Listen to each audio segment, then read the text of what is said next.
ಬಿಗಿನಿಂಗ್ನ ನಮಗಿರುತ್ತೆ, ಯಾಕಂದರೆ Young surgeon ಆದಾಗೆ. ಈಗ ನೋಡಿ ನಾನು I am 70 year old, 35,000 operation ಮಾಡಿದ್ದೀನಿ.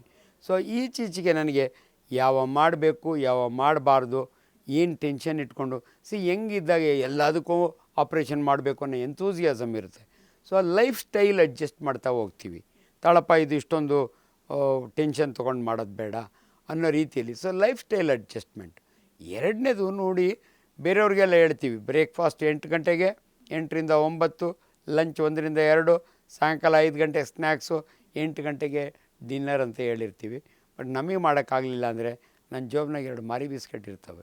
ಸಪೋಸ್ 1:30 ನಾನು ಆಪ್ರೇಷನ್ ಥಿಯೇಟ್ರಾಗಿದ್ದರೆ 3 ಗಂಟೆಗೆ ಮುಗಿಯುತ್ತೆ ಅಂದರೆ ಮಧ್ಯ ಒಂದು 2 ಬಿಸ್ಕೆಟ್ ತಿಂತೀನಿ ನಾನು. ಸೊ ಹಂಗಾಗಿ ನನಗೆ ಗೊತ್ತು, ಒಬ್ಬ ಡಾಕ್ಟ್ರಾಗಿ ಯಾಕೆ ಗ್ಯಾಸ್ಟ್ರಿಕ್ ಆಗುತ್ತೆ ಅಂತ ಗೊತ್ತಿರೋದ್ರಿಂದ ನಾವು ಮ್ಯಾನೇಜ್ ಮಾಡ್ಕೋತೀವಿ. ಅಲ್ಲಿಗೂ ಕೂಡ ಇದ್ದೇ ಇರುತ್ತೆ. ಇಟಿಯಾಲಜಿ ಅಂದರೆ ಕಾರಣಗಳು ನಮ್ಮಲ್ಲಿ ಜಾಸ್ತಿ ಇರೋದ್ರಿಂದ. ಸೊ ನ್ಯಾಚುರಲ್ ಅದಕ್ಕೆ ತಕ್ಕಂಗೆ ಅಡ್ಜಸ್ಟ್ ಮಾಡಿಕೊಂಡು, ಜನಗಳಿಗೂ ಅದೇ ಹೇಳೋದು, you are an executive. So ಅದಕ್ಕೆ ತಕ್ಕಂಗೆ ಅಡ್ಜಸ್ಟ್ ಮಾಡ್ಕೋಬೇಕು.